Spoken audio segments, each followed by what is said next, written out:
Hey guys, day 2. Now, didn't get a lot done last night.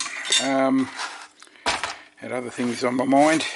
Now, I'm going to work on this butt. Now, I did say I was going to 3D print, but I do have lots of other butts lying around. No, that's no good. That's got to be the worst butt they make, really. That's not bad, but I do like this one. Lots of detail in this one. I'm just thinking how I could adapt it.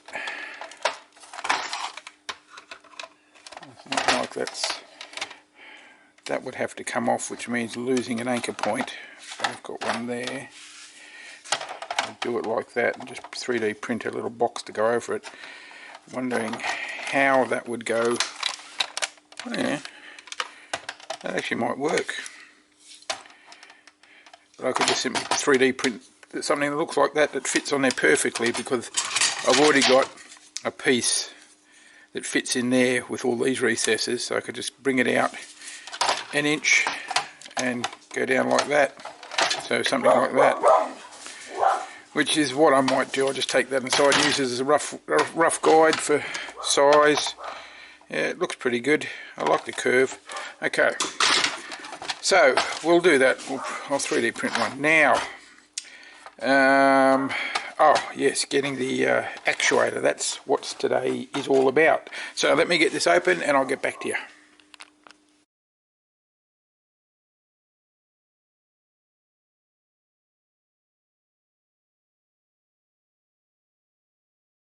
Okay, after a bit of work, got my rod in, drilled a hole in the pistol grip, in the trigger, and just used the existing bend to hook it in. Now, if I put it in place, I can see how far it has to move, which is not a lot. It hasn't got a lot of movement.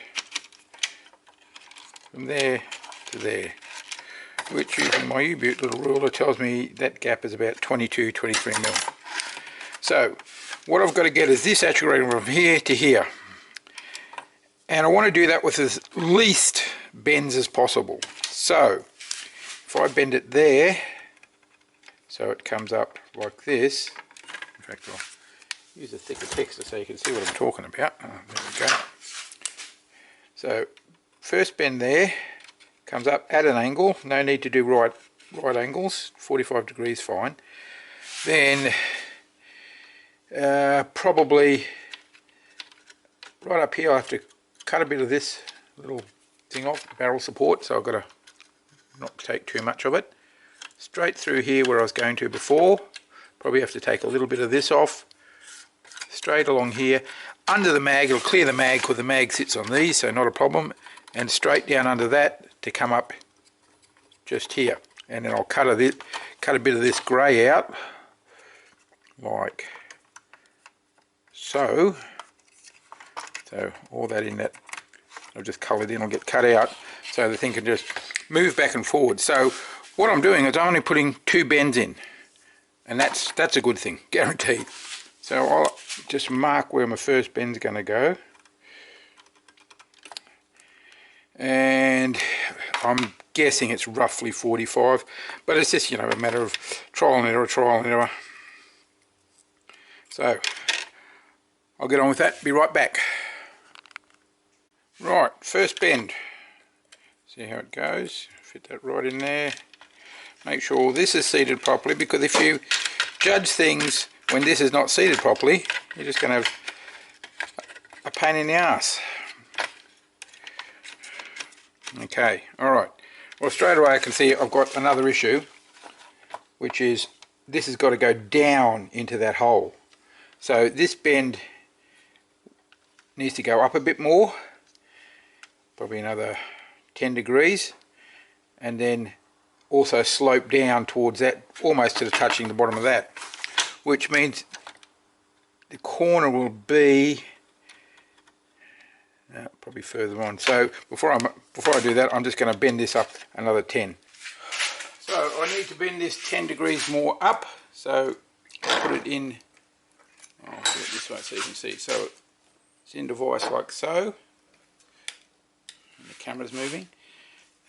And again, I've got to work out a better camera tripod. So there's little taps and pulling it down, and that has actually changed the angle. So I'll whack it back in. So as this moves back, this is coming off this. It's missing this, which I would rather have a slot in there that they can pass through so it's stable. So I'm going to bend this so it's right up here, so even more, then take it back straight, because it's virtually a straight line from there to there. So minimising the amount of bends in it will minimise the amount of spring in it. I'll get back to you guys. Right, hi guys.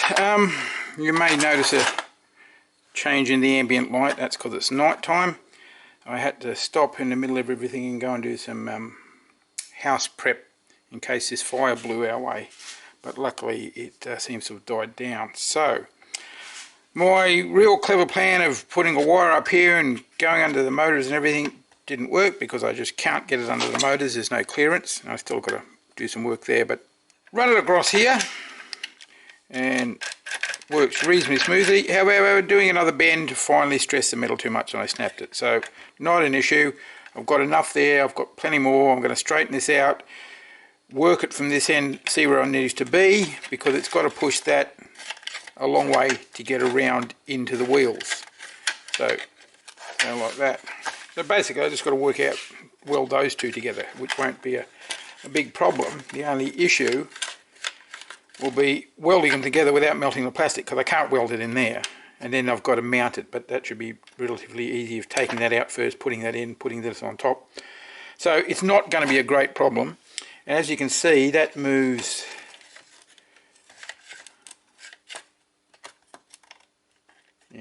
so it's got to go a fair way. What's the movement of that?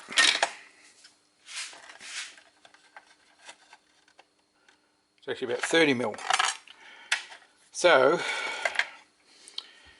just join that up properly, making sure it doesn't get in the way. The magazine sits on these ribs, so there's no interference there, so that's good.